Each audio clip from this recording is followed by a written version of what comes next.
And they might look to use the first boat of the game, KP.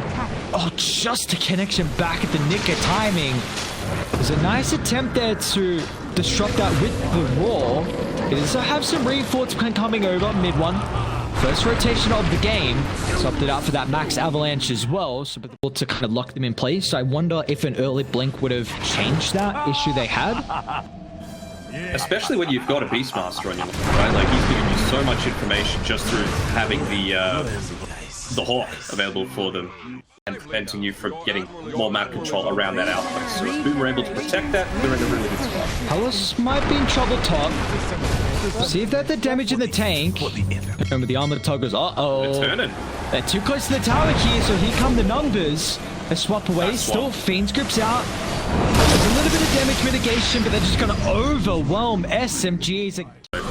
They're not playing completely blind, but because of their early advantage, it's gone, and it's not a level 2 exorcism. Tidy, it doesn't have the Ravage again, so they're going to focus him down. It's a lot of attention drawn at the moment here. They have to be careful how deep they want to take the fight, as Yeik now with the BKB completely protected.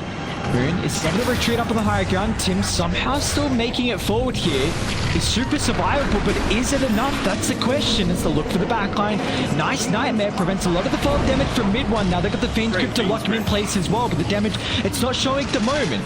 As a Death Prophet could just force back Palace, which was what they were needing to clean off the Tiny, and the consequence will be shown. As Boom, they'll end up losing CTM as well. Beautiful body blocks from KP, giving him no opportunity to make it to the safety of the high ground. Poor old Rogi. It's a hard life to live sometimes, but that's a good old thing called space created. Roach falling incredibly low. Palace doesn't get an opportunity to chuck out the boat, so Moon snags the age, but still, do they want to continue the fight with SMG? The Exorcism about to expire. They're considering whether this fight is going to be good for them or not, especially without this big ultimate. That's probably he'll back up. Of course, he's got the second life. Got to keep tabs on mid one and how he can get into the middle of the fight. But it looks like Tiny, he doesn't have a route in. Got to kill off the first. They'll try and transition for KP next. He's already used the majority of his abilities on KP, so it's not the worst death at all, but still Moon's actually charging forward. They're kiting mid one to an exceptional level here, CTM consistently with this Nightmare, so mid one's still finding a little bit of a difficult time to get into the fight. Moon's so survivable though. They'll push back Boom, but FZ also, you can't go through this, man. Continuing forward, Conquer, very low at the moment. Still mid one hasn't right-clicked anyone. We'll try once again at the last duration. Yeik swap back, detection there. He'll get out to safety. Still that to Boom, I mean, super eventually, like a refresher orb on your Tide Hunter, of course, is going to be able to save you. They're going to try enough FBZ. We'll see how much the Silver's Edge gives them the opportunity to kill him off. And through one stun lock, that's plenty of damage. So FBZ, no assistance. And well, CTM was kind of hanging around in the area. But he will be penalized as well for his position. KP, he's even got the dive bomb. Moon looking for the charge up. Exorcism committed. FPZ's the target. They need the Silver's Edge to bring him through for the backline mid one. We'll clean off the main. No CTM for the fight. The Ravage pretty much wasted as well as Moon charges on full through the protection of the BKB. So that was all before the level 3 in the Exorcism as SMG take a solid fight. Well, mid one. Mid one's going back again. Paj doesn't have mana for Laguna, and he's also TP previously, so he's going to be forced to just stand his ground and man fight and hope for the best. This is out. Is he mobile enough, in fact? Mid one, blink up in a couple seconds. Oh, of course he crits. I'm sure he would have got the kill anyway, but Tim's... Dude, imagine just this huge rock man running at you. Somehow he's holding a tree that he can just launch from across the map. Driving by Nightmares. Mid one, he's realized how much...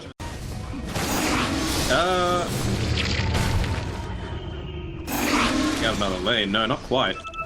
Lean it did also just complete the swap back straight on top. Beautiful chain lockdown. Palace, no opportunity. Bring him down with ease. He doesn't have a buyback as well to look to rejoin the fight. Will answer with a 1-for-1. Moon's going to rev up the X's, and they're diving incredibly deep here. You've got to be cautious as Tims. He can block off the escape avenue. Now with the tiny, there's no escape. Tim's even going to jump on forward here, KP. Unfortunately for him as well, he's out of position. Afu. It feels like similarly for Afu, he should probably still go down. The ink swell coming through from, the movement speed from the ink swell, not going to be enough to save him. That's what it looked like on the preview on the website, but it's like...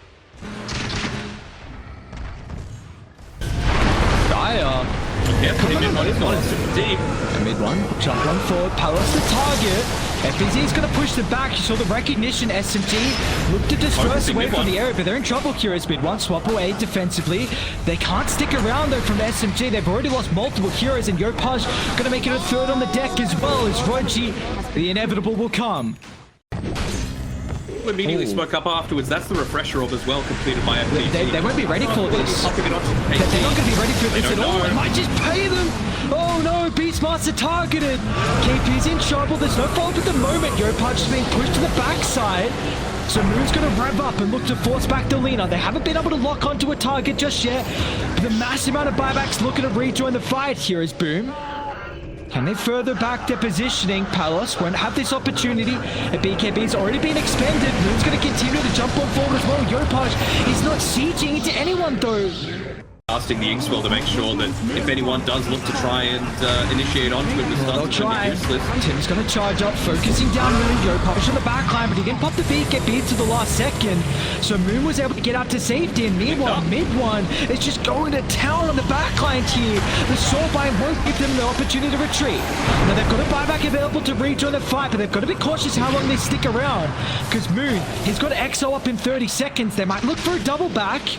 FBZ Ravage in 20 as well. And the refresher shard available. If they can kill FBZ, that's a lot of their turnaround potential. They have to pop BKB's in. FBZ, no!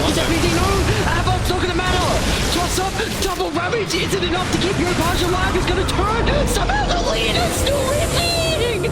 Yopaj finds 3, but now Boom! They've got to reset. It was Moon being back in the fray. They'll be able to get back to safety. A heavy commitment for that fight, but they don't have Lina for 110 seconds now. As they're aware of this. Big one's going to buy back, swap straight on top of FBZ. They've got the silver jet to break. They've got the damage to go through. A buyback's available, but what can FBZ really do? I mean, he doesn't have Ravages here for this fight. They're going to go in, mid one. Maybe going on to the Vengeful Spirit here. Can you kill him? Red Conker's got BKB, 3,600 health. I don't know if that's the target you want to go for. But they've got big issues right now as Arfu just consistently leashing multiple heroes together and there's no escape. A dieback for Tims and all that stands between are 3 heroes on Boom and tier 4 towers. Still got mid one, he's level 25. Another attempt. Avalanche cooldown. Can they get the Nightmare off? Fiend's grip from fast. CTM instantly cancel. Palace is getting targeted down. The Conquer is going to buy back. Will look to rejoin. There is holding the lines at the moment. They've got Lina up in 50, but that's such a... Smoke coming through from Boom. Refreshers up in 10. I think they need double Ravage. I think that's huge for these fights, Palace. Early BKB, they'll clean off Froggy. Burst the first Ravage. Roche, they don't have to worry about this with the health pull down at the moment. They'll kill off the Illusion. Now with the exits and move instantly straight on top of the backline. They're trying to focus down the Lina, but he didn't get the second Ravage off. So now Yopaj is in trouble here. And Nightmare maybe giving an opportunity to retreat to safety mid one. Third one of the game. They've wasted Exism. Dude, you've got to be cautious of your baits, though. Like, maybe someone could just keep in an end. Ready, they do have Glyph.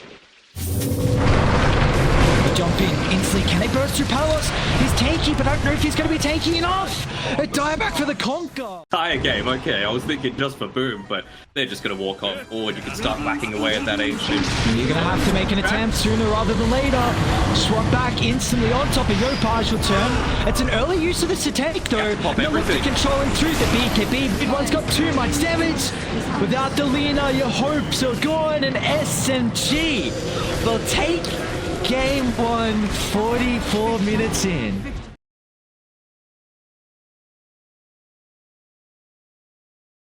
He was just going for the bounty route, so the fact that they're able to take this away as well. Wait, they might kill Moon. They've got Orb. Oh, they just want the stack. Okay. I was going to say, do they jump forward and coil him? But happy with what they've got in. chase onto Tim's here. He might actually... The tower, they don't take objectives fast on the side of Radiant. But maybe if they can have a numbers advantage, they can still take it after that. There we go. Reggie, however, will be able to use his first Rolling Thunder of the game to get the clean up on Tim's. A little bit of extra gold for mid one as well. Yeah, they've been able to catch up the sniper with that blink, and it's showing to be the case. The key difference here as well for SMG's draft, something that I didn't immediately realize, is that when you look at their heroes who actually Alice is in trouble. Tim's going to try and TP out to give the Bloodseeker some time, but it's not enough. And now mid one can turn to clean up the Rubik as well. So with the Diffuser Blade enables him to find 2 kills here. That's big to try and cancel out this net worth. And mid one's actually just going to turn it back around. TTM's got some reinforcements showing up, but they know where the real Phantom Lancer is, so Yeik can close the distance. He'll miss on the coil, but he's got the blinks, any little bit of space. And busy try and jump on forward. They'll instantly charge up the Rolling Thunder, and he's split away from the Bloodseeker, so they don't have an answer right now to the Pangolier. They'll look to trade a 1-for-1. Mid one still getting involved here. Can they sneak it around though on Boom, as Yeik doesn't have a way to escape the vicinity? Seeker somehow. Like, Rupture's gonna make you pretty much useless. There we go. Instant jump on forward. Where's the follow-up at the moment here? Tim's is getting targeted. Shapeshift won't have an opportunity. In between the T1, T2 towers, CTM's going to be in trouble as well. So SMG just focus all their heroes to... Disrupted the backlines. Rupture was used onto him. Then he jumped up onto the high ground where Yeik is standing right now. And, well, that's been able to net them finally a good team. But he's not going to use Echo. Cautious FBZ. Counter initiation. Is this going to be enough space for Yeik to get out to safety? It is. And now Palace is going to look to turn. He's got the BKB charging up all the damage. They haven't locked onto mid one or Moon as well. So the sniper is just freely right-clicking on top of the backline. The take aim consistently poking him down further and further as Moon's still not dead just yet. How is this sniper alive? Yeik will try and get the last little chip damage, but still Moon will find the triple. Lines of the team fight and come in, not being caught inside the blood right with that silence. Use the Echo Slam to great effect. Another fight. Alice underneath the wall. Does he have an opportunity to get the BKB off? The chain control with the burst showing up. Rupture off. And I see TM as well. The TP, they'll just catch him. What can they get out of this? T1 top. And looking to try and move for the... Trying to find him on the map. There he is. Still needs the Hyperzone. It's interesting that... Are they actually going to take the fight down bot? Trying to set up at the moment. Mid one. Aggression coming to fruition. Of course, he's got the Aegis to play with, so he's targeting down FBZ, but it's very survivable. Get one last God's Rebuke, but that's not enough to kill off the illusions. KP's going to go play hand in hand with the Phantom Lancer at the moment. They've got the respawns coming up shortly as well, so Pango can look to connect. They're TPing on the backline though. They're going to be cautious. Palos, Rupture out, targeting Arfu. Instead with the BKB, there will be no escape in the TP. Now mid one, they're going to try and target down the PL. Keep in mind, he does have the extra life to play with, but where are Dire nearby to protect him? They'll try and rev the Rolling Thunder. They need the help. They need it now, but they won't get it fast enough. As mid one's down and out of the count, Yeik will target through KP as well. A triple for Poison. I'm still losing confidence with how they can play in the late game.